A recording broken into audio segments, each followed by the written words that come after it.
तो फिर एक न्यू टॉपिक है रिलेटिव वेलोसिटी। रिलेटिव वेलोसिटी, अब आप समझ रहे हैं रिलेटिव मतलब किसी एक पॉइंट की दूसरे पॉइंट की वजह से वेलोसिटी। ये नॉर्मल वेलोसिटी से थोड़ी सी अलग होती है। जैसे कि यदि दो ट्रेन इस टाइप से जा रही है ए बी, ये टॉपिक आपके लिए तो जितना इम्पोर्टेंट है उससे कहीं ज्यादा इम्पोर्टेंट है वो बच्चे जो आईआईटी करते हैं ग्रेजुएशन के बाद, आईआईटी जैम नाम से होता है, उसके लिए बहुत इंपॉर्टेंट है। स्पेशल थ्योरी ऑफ रिलेटिविटी अलग से एक इतनी मोटी बुक आती है, पूरी इसके ऊपर है, वो पूरी ऊपर से जाती है। यदि बेस क्लियर नहीं होता ना तो पूरी की पूरी ऊपर से जाती है। मतलब ये मान लो बच्चे जो 15 नंबर के क्वेश्चन होते हैं ना एसटीआर के, वो बिल्कुल ऐसे छोड़ के जाते हैं। एसटीआर का क्वेश्चन आएगा तो हम बिल्कुल ऐसे पटक जाएंगे इन क्वेश्चन को, हम करेंगे ही नहीं। इतने भयंकर लेवल के क्वेश्चन आते हैं। यहाँ आपके लेवल पर तो थोड़ा सा कम है तो हम उसी हिसाब से कर रहे हैं, ठीक है। तो मैं ये सारी बातें क्यों बता पा रही हूँ, मैंने कभी आपको अपने बारे में बताया नहीं। मैं खुद महारानी कॉलेज से पास आउट हूँ, बीएससी ऑनर्स मैंने किया हुआ है फिजिक्स में, ठीक है। तो क्या है कि हमने नॉर्मल जो फिजिक्स होती है उससे हमने कई गुना ज़्यादा फिजिक्स पढ़ी हुई है, ठीक है। वो बात अलग है कि हमने कैसे पढ़ी हुई है वो हम जानते हैं बहुत अच्छे तरीके से, मतलब कि बहुत ही गंदे तरीके से मान सकते हो आप इसको। एक एक चीज़ हमें खुद निकालनी है, बुक्स इसकी अवेलेबल होती नहीं है, ठीक है। नेट्स पे से टॉपिक सर्च करने, नेट पे से पढ़ने। हमारे जो प्रोफेसर वगैरह होते हैं वो इतने लीनियंट होते हैं, बहुत अच्छे होते हैं, तो बहुत एज के होते हैं, तो वो हमें मोटिवेट ज़्यादा करते हैं, पढ़ाते भी उतना ही अच्छा है। लेकिन वही होता है ना, जिस स्टेज पे हम पढ़ रहे होते हैं हमें उस पढ़ाई की वैल्यू नहीं होती, पढ़ाई की वैल्यू बाद में होती है। वो टच, ये चीज़ बहुत वो टच है मेरे लिए कि चलो वो जो पढ़ाई मैंने पढ़ी है उसी का असर मेरे में आज दिख रहा है, ठीक है। तो रिलेटिव वेलोसिटी ए और बी। अब यदि आपसे बोल दिया जाए कि ये जो ट्रेन है इसकी वेलोसिटी है वी ए, ये जो वेलोसिटी है इस ट्रेन है इसकी वेलोसिटी है बी, मैं डायरेक्ट एग्जांपल के थ्रू समझा रही हूँ। यदि आपसे बोला जाए कि ए की वेलोसिटी फाइंड आउट करो तो सबसे पहले यहाँ लिखो वी ए, जिसकी पूछी जा रही है उसे पहले लिख दो। किसके रेस्पेक्ट में, बी के रेस्पेक्ट में, तो b velocity of a with respect to velocity of b. Train a का वेग बी के सापेक्ष, तो जिसकी निकालनी है उसे पहले लिखना है और जिसके सापेक्ष निकालनी है उसे हम बाद में लिखते हैं। तो ये हो जाएगा V A minus V B. यहाँ से ध्यान रखना, ए पहले बी बाद में, बी बाद में। ओके, मैं ऐसे याद करती हूँ आपको, मैं अपनी ट्रिक से ही बता रही हूँ, ठीक है। हमें क्योंकि आइंस्टीन नहीं बनना, हमें सिर्फ इतना लेवल कंप्लीट करना है कि हम अपनी हायर एजुकेशन बहुत अच्छे से कर सके। ओके, फिर दूसरा है velocity of train B with respect to A, V B minus V A. बस ये दो ही फॉर्मूले होता है, इसके अलावा कोई फॉर्मूला है नहीं, एक ही फॉर्मूला है देखा जाए तो। इसी में पूरी एसटीआर बेस्ड है, कर सकते हो इसको तो बहुत अच्छे से कर सकते हो। अब मैं आपको एक एग्जांपल देती हूँ, उससे बहुत अच्छा आएगा आपको समझ में, ठीक है। तो ये देखो, ये ट्रेन है 15 किलोमीटर पर आवर के वेग से चल रही है। ये जो ट्रेन है 18 किलोमीटर पर आवर के वेग से चल रही है। तो वी ए कितना है, 15 kilometre per our. We B कितना है, 18 किलोमीटर पर आवर। आप सोच रहे हैं मैम आगे क्वेश्चन क्या वो आएगा कि वेलोसिटी ऑफ ट्रेन ए, मतलब कि जो इसमें व्यक्ति बैठा हुआ है उसको कितनी स्पीड से ये चलती हुई दिखाई देगी। Velocity of train A with respect to B, कि ये दोनों ट्रेन चल रही है, सपोज ये दोनों ट्रेन चल रही है, ठीक है, चल ही रही है, किलोमीटर पर आवर दे रखा है। यदि इसमें कोई बैठा हुआ है कोई व्यक्ति, ठीक है, तो उसको ये ट्रेन कितनी स्पीड से चलती हुई दिखाई देगी। कभी कभी आपने देखा है मेट्रो सिटी से होंगे बहुत से बच्चे, कभी देखा होगा दो ट्रेन जब बिल्कुल ऐसे पास पास चल रहे होते तो एक टाइम के लिए ऐसा लगता है जैसे हमारी ट्रेन रुक गई है, फील होता है ना। तो मतलब कि चल रहा है वो तो ठीक है, लेकिन हमें क्यों फील हो रहा है कि हमारी ट्रेन रुकी हुई है। तो ये जो हमें रुकावट फील होती है ना, यही रिलेटिव वेलोसिटी। कभी कभी हमारी ट्रेन चलती नहीं है, दूसरी ट्रेन चल रही है, फिर भी हमको लगता है हमारी चल रही है, तो ये रिलेटिव वेलोसिटी है कि जो एक्चुअलिटी में है नहीं, लेकिन सिर्फ हमें फील हो रहा है क्योंकि हमारा विजन की वजह से, ठीक है। तो कैसे निकालेंगे वी ए बी, कि जैसे इसमें मैं बैठी हूँ, मुझे क्या पता है इसकी वेलोसिटी कितनी है। एक्चुअल वेलोसिटी तो तब दिखाई देगी जब मैं रेस्ट पे होंगी। अब मेरी भी चल रही है, इसकी भी चल रही है, तो मुझे कितनी दिखाई देगी। तो V A minus V B, V A कितना हुआ 15 माइनस 18 कितना हुआ माइनस के 3 किलोमीटर पर आवर।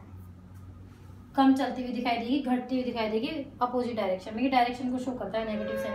-3 को वेलोसिटी थोड़ी ना होती है, इसका मतलब है कि ये अपोजिट डायरेक्शन में जाती हुई दिखाई देगी। क्यों दिखाई देगी? क्योंकि भाई हमारी बहुत तेज चल रही है ना, हमारी बहुत तेज चल रही है, तो इसको तो पीछे छूटना ही पड़ेगा। ये हमसे आगे कैसे निकल सकता है? निकल ही नहीं सकती। निकल सकती है कोई? नहीं निकल सकती। हम तो ज्यादा स्पीड से, तो इसको तो कम स्पीड से चलना पड़ेगा, और ये कम स्पीड से चलेगी तो पीछे रह जाएगी। पीछे तो फिर हमको पीछे दिखेगी। Okay, got it? कोई समस्या? कोई समस्या नहीं।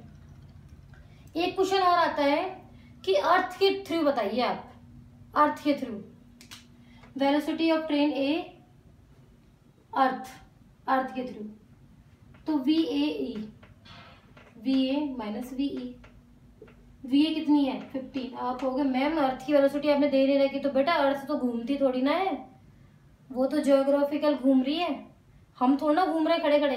तो अर्थ की जो वेलोसिटी होगी पोटेंशियल, वो 0 होगा। तो यदि हम खड़े हैं बिल्कुल शांत स्वभाव से, तो हमें रियलिटी में फील होगा कि 15 किलोमीटर पर आवर की वेलोसिटी से वो चल रही है। ओके, समझ में आया? कोई समस्या नहीं? तो चलो एक क्वेश्चन और ले लेते हैं आपके लिए।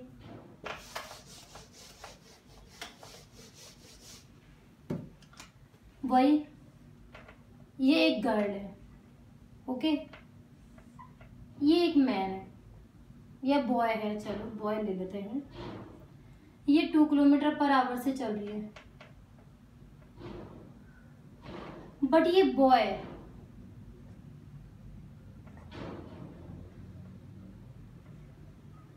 गर्ल के रेस्पेक्ट में 4 किलोमीटर पर आवर से चल रहा है, मतलब इसको देखते हुए चल रहा है, इसको देखते हुए चल रहा है। इसकी खुद की कोई चाल नहीं है। उसने सोच रखा है कि ये 2 कदम रखेगी तो 2 कदम मैं आगे रखूंगा, ये 4 कदम रखेगी तो मैं 8 कदम आगे रखूंगा, मतलब डबल वेलोसिटी इसके अकॉर्डिंग चलना है। ठीक है, तब इस बॉय की वेलोसिटी बताओ। तो पहले लिख लो क्या क्या गिवन है। ये सबसे इजी वर्क है। बहुत से लोग होते हैं बहुत इंटेलिजेंट, डायरेक्ट कर देते हैं। मैं डायरेक्ट कॉन्सेप्ट पे बिलीव बिल्कुल नहीं करती हूँ। जो थीम है उसके अकॉर्डिंग काम किया जाए, अपन तभी सही कर सकते हैं। ठीक है, तो VBG 4 kilometre per our, VB minus VG यही होता है 4 किलोमीटर पर आवर। VB पता नहीं, हमको निकालना है। VG कितना है? 2, ये 4 kilometre per hour, 6 kilometre per hour. आ गया आंसर। कभी कभी होता है ना, इसके रेस्पेक्ट में इसकी वेलोसिटी इतनी से चल रहा है, तो फिर आप उसका वेग फाइंड आउट करिए। अपन सोचते हैं यार इसका तो दे ही रखा है इसने, ये किस चीज का पूछ रहा है, तो वो इस टाइप से दे रखा होता है क्वेश्चन। आया आपको समझ में? अब इसके कुछ ग्राफ हैं, ग्राफ में समझा देती हूँ आपको थोड़ा सा, क्योंकि ग्राफ वाले टॉपिक में मैंने इसका ग्राफ नहीं बताया था कि मैंने इसका जब टर्न आएगा ना तभी बताएंगे। तो A और B दोनों की बात करते हैं। यदि VA VB से ज्यादा है, ऊपर वाला पॉइंट A के लिए ले लो, नीचे वाला B, और ये टाइम चल रहा है, A B और ये टाइम चल रहा है, ये A है, B है और ये टाइम चल रहा है।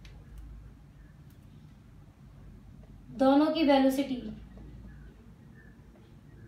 A की वेलोसिटी बड़ी है, B की ज्यादा है।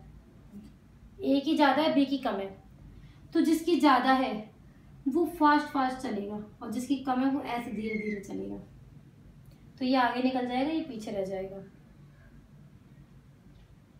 ठीक है, इस वाले केस के लिए मैं लिख देती हूँ।